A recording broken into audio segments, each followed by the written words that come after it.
Olá, dando continuidade às nossas aulas assíncronas, na última aula nós encerramos o conteúdo de Chondrix, de peixes cartilaginosos, e agora nós faremos uma introdução aos Osteictes, a superclasse Osteictes, aos peixes ósseos, né?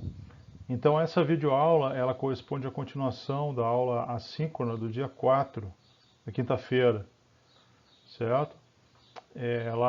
Naquele dia, eu fiz o encerramento de Chondrix e restou um tempo ainda para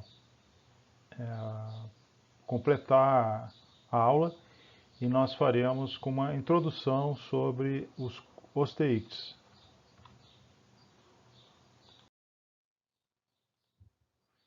Então, nós vamos falar sobre, em relação ao conteúdo de Osteictes, né, a parte introdutória, história, e um pouco de classificação. Vamos falar sobre características-chave, diagnósticas, morfologia, anatomia, né, um pouquinho de fisiologia,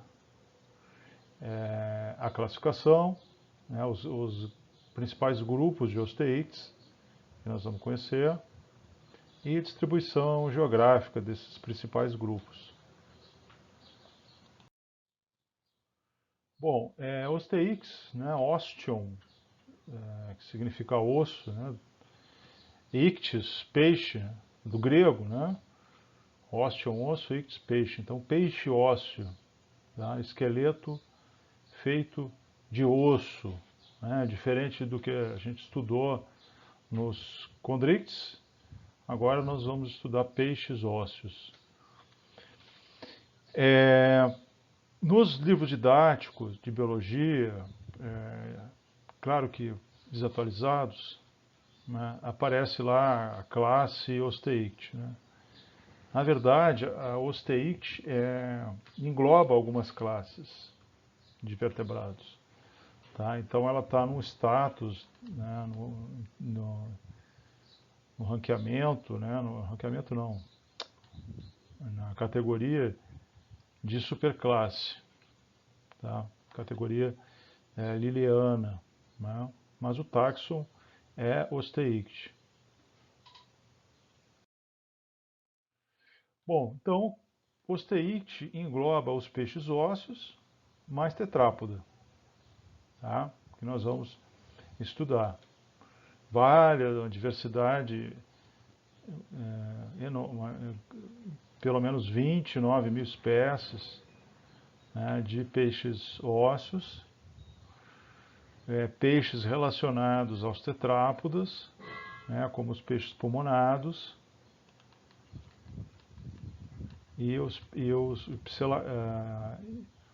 por exemplo, né, e outro grupo muito antigo de peixe nadadeira lobada, os selacantos. Esse aqui. E aqui um representante do tetrápoda, né?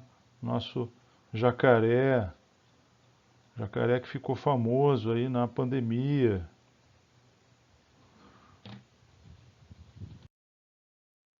Bom, pelo menos 29 mil espécies de peixe ósseos, que englobam aí 13 mil répteis, 9 mil pássaros, quase 5 mil espécies de mamíferos, 4.800, além dos anfíbios. A ilustração do peixe palhaço.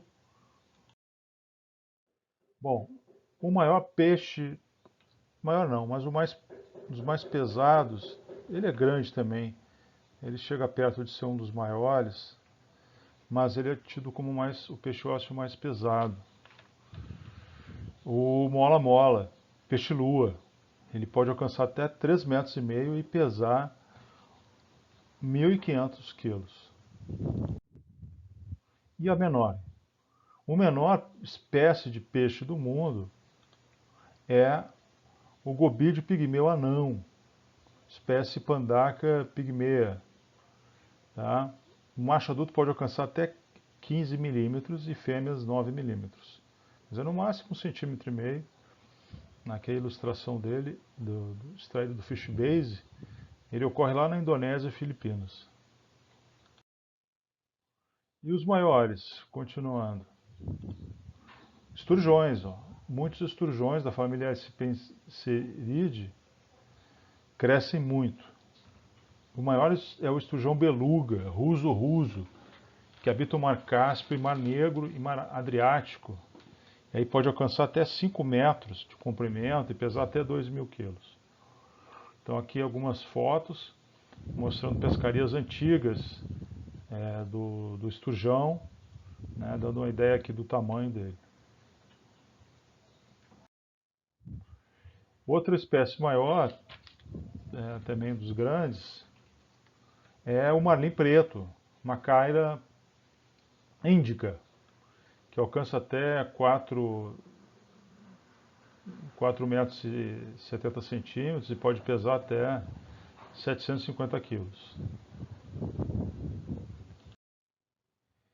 E também o peixe-gato europeu, Silurus glanis, espécie descrita pelo Linnaeus, que alcança 5 metros e aproximadamente 300 quilos. Como mostra a ilustração aqui, são os maiores peixes que existem. Bom, recapitulando, tá? Nós estamos falando de gnatostomados, começamos lá com os condrictes. Os gnatostomados estão divididos em 2 grupos, condrictes e osteíctes. Além disso, tem 2 grupos, 2 clados de gnatostomados extintos, os placoderme e os acantoide, que foi comentado aqui nas aulas anteriores. Foram comentados. Aqui a filogenia, simplificando aqui, mostrando a relação, né, dos grupos de gnatostomados. Aqui os extintos placodermes, artrodires, mostrando aqui.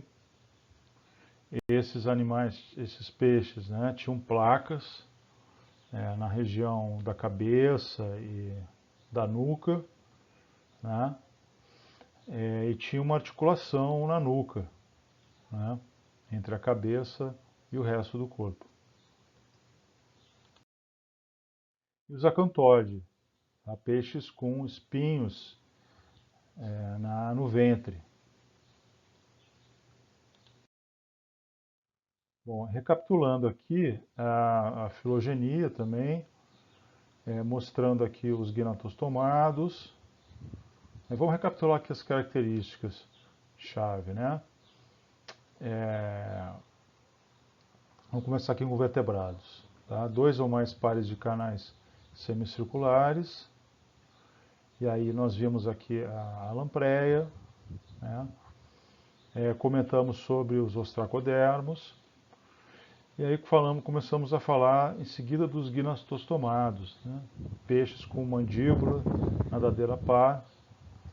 Aí na aula passada encerramos os condrictes, né? Os condrictes têm escamas flacóides, clasper, ampola de Lorenzini.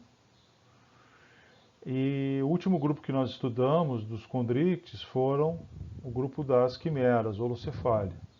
Tá? Então, holocefale não tem escamas, dentes modificados como placas moedoras, além de outras características que foram apresentadas. Aí agora a gente entra nesse grupo aqui que restou em diante, tá? Que é chamado de teleostome, que vai incluir osteícte mais acantoide. Tá? Teleostome tem brânquias não inseridas no septo interbranquial e cobertura por ossos, as brânquias cobertas por ossos operculares. Aqui a mesma filogenia, extraída aqui do livro do Cardong, mostrando aqui teleostome, um grupo maior, que inclui acantoide e osteícte. Tá? Aí dentro de osteícte nós vamos encontrar várias linhagens. Tá? Nós vamos começar com a Actinopterige, uma linhagem enorme, que inclui aí os peixes de nadadeira raiada, tá? E vários grupos internos.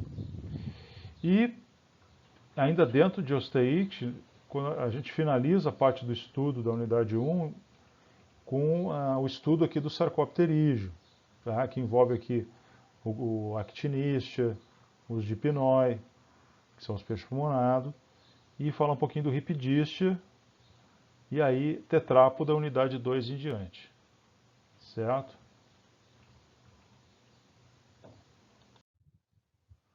Bom, história, tá? Então, vamos conectar um pouquinho lá com a paleontologia, né? Esses grupos surgiram lá no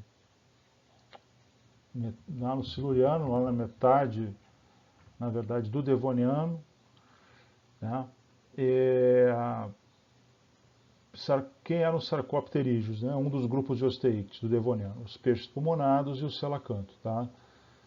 O selacanto é um fóssil vivo. Existem no momento 2 espécies de selacanto vivas. Até 1938 só se tinha registro fóssil dos selacantos. Se acreditava que eles estavam extintos, mas aí encontraram um espécime de selacanto, né? Depois descrito como Latimeria calum, em 1938.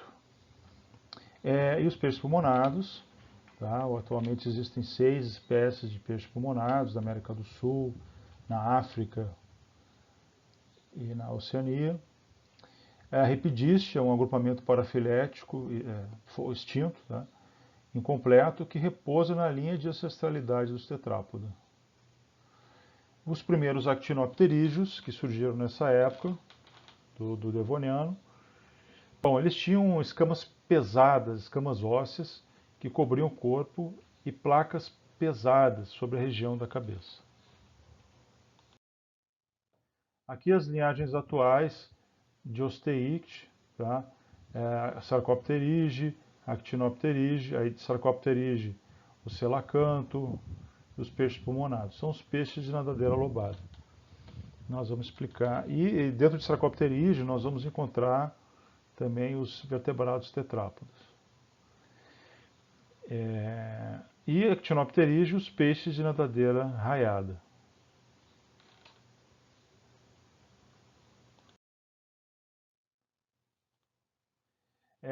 Bom, vamos apresentar então as características dos Osteictes, tá?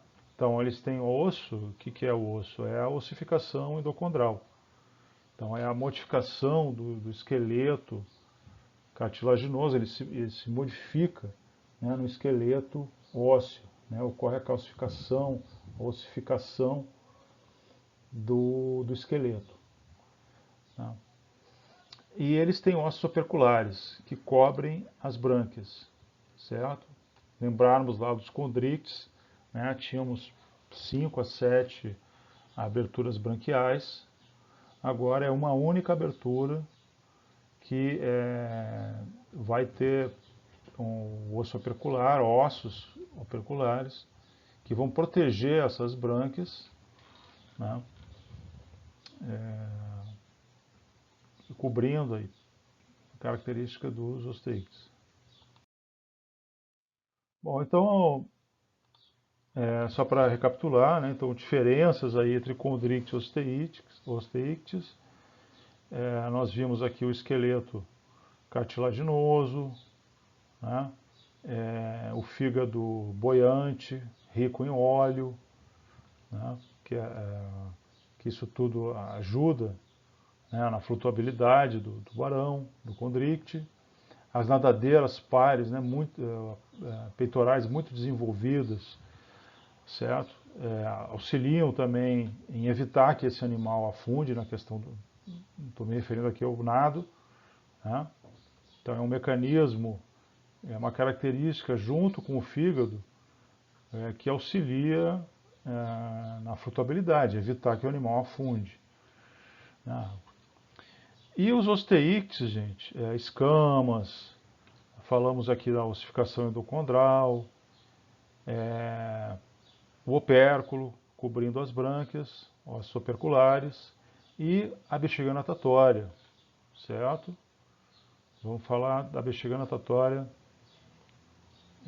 mais adiante, mas estamos apresentando ela de maneira introdutória.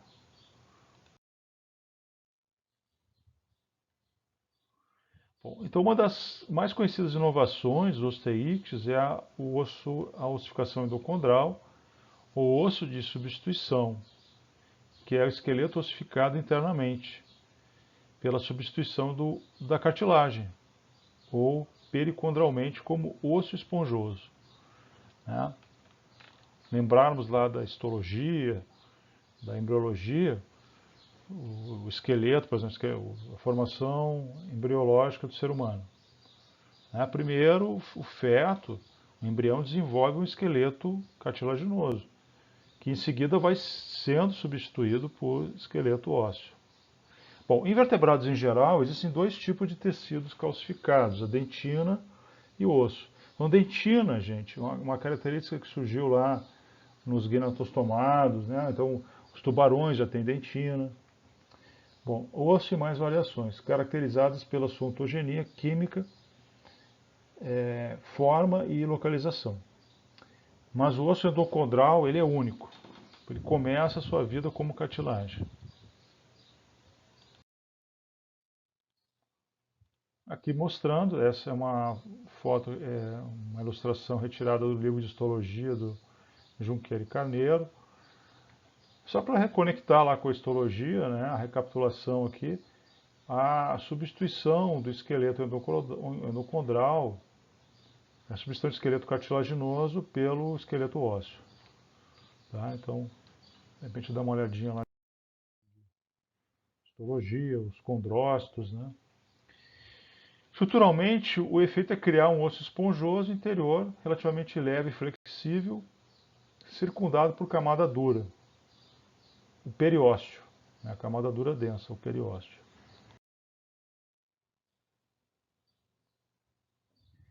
Então, os peixes ósseos, como é que eles respiram? Através de brânquias, com a ajuda do opérculo, nós vamos explicar esse mecanismo, e uma superfície dura óssea que permite os osteíctes respirarem sem se movimentar, tá? São os ossos operculares.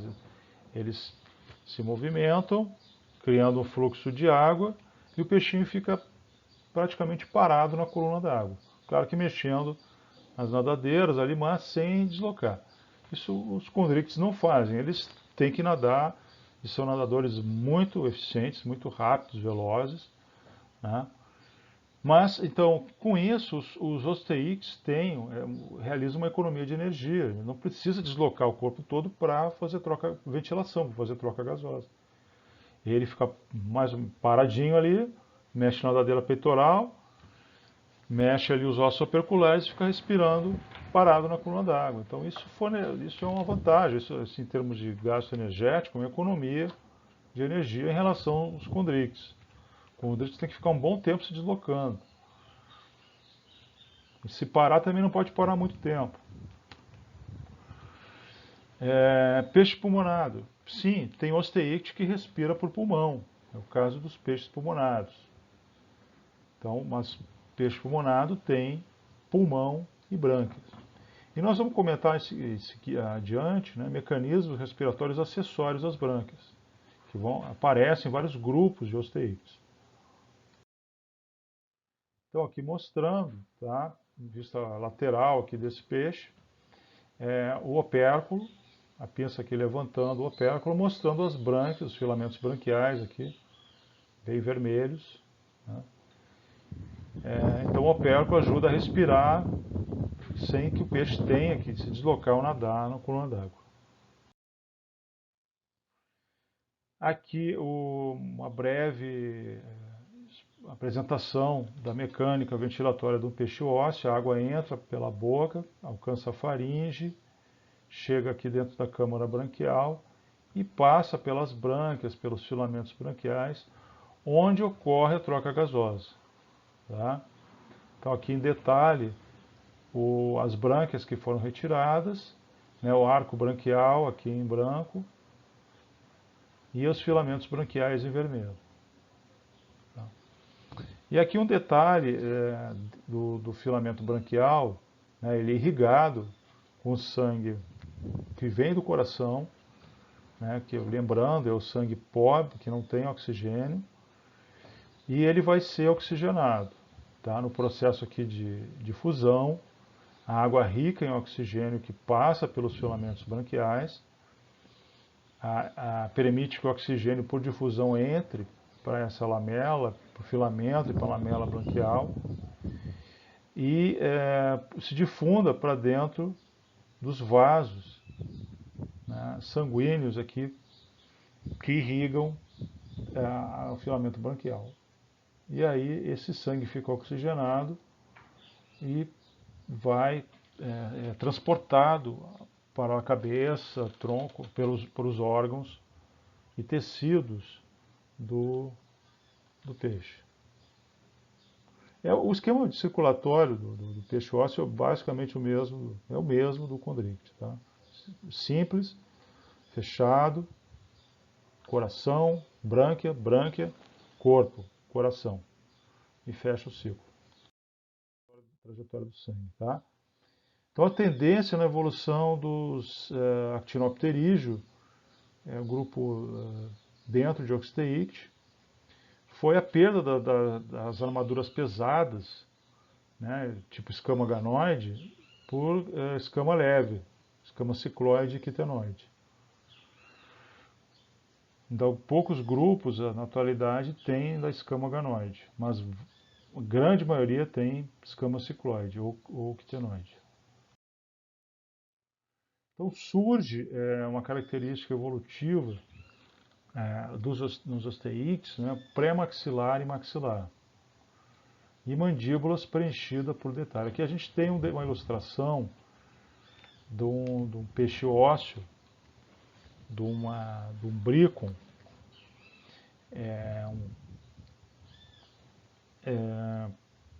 mostrando os esqueletos que compõem a cabeça do peixe. Aqui em vermelho o osso maxilar, veja os dentes. Os dentes são implantados nele. Perdão, o osso pré-maxilar, em rosáceo, aqui, em vermelho. E azul aqui o osso maxilar, ele é um osso chato, com os dentes aqui também implantados. E o dentário, tá? Então, que é esse aqui em azul muito claro. E aqui em branco o osso opercular. Tá? O grande é um osso chato que cobre aqui protege as brânquias, junto com outros ossos aqui associados ao opérculo. E aqui e aí o que isso trouxe, né? Então, modificações na boca e mandíbulas, tá? Então, os osteíctes têm uma movimentação articulada em função desses ossos na boca, tá? Isso vai propiciar uma diversidade de maneiras de obtenção de alimento, né, que nós vamos falar um pouco mais adiante. Então, geralmente, as bocas de muitos peixes ósseos, né, ela é terminal ou anterior, que é esse modelo aqui, esse padrão aqui que eu estou passando o laser. Tá? A boca terminal. Tem outros tipos, a boca superior, a boca inferior e a boca produzível. Tá? Aqui no desenho lateral, esse é uma ilustração retirada do trabalho de Sampaio e colaboradores do Neotrópico Ictiola, que mostra a cabeça de Satanoperca, letra A, e Kernicicla britsky. Satanoperca papaterra e Kernicicla britsky, letra B, mostrando as diferenças na protusão da boca. Então veja aqui, já é algo muito diferente do que os tubarões, do que os condrictes fazem. né? Os condrictes não têm esses ossos, nem essa capacidade de protusão. A protusão que eles têm é em função daquela conexão, daquele suspensão iomandibular, tá? Mas com o palato quadrado, um trabalho ali do palato quadrado e aí o mandíbula, junto com a cartilagem coronomequeliana da mandíbula. Certo? Os peixes ósseos, eles têm, além disso, eles têm lepidotríqueas nas nadadeiras. Então, são raio-ósseos que sustentam as nadadeiras. Aqui um esqueleto no peixe ósseo, mostrando aqui esqueleto que sustenta as nadadeiras, esqueleto interno. Os peixes ósseos, eles têm otólitos, tá? Então o labirinto do ouvido interno, ele tem grandes otólitos, tá? Então isso auxilia na percepção do corpo do animal no ambiente, a questão do equilíbrio, né? Se o animal ele se muda de posição, né? Esse otólito vai se deslocar, vai se mexer dentro do labirinto, e isso vai informar o sistema nervoso. Aqui um aumento de um otólito mostrando os anéis de crescimento.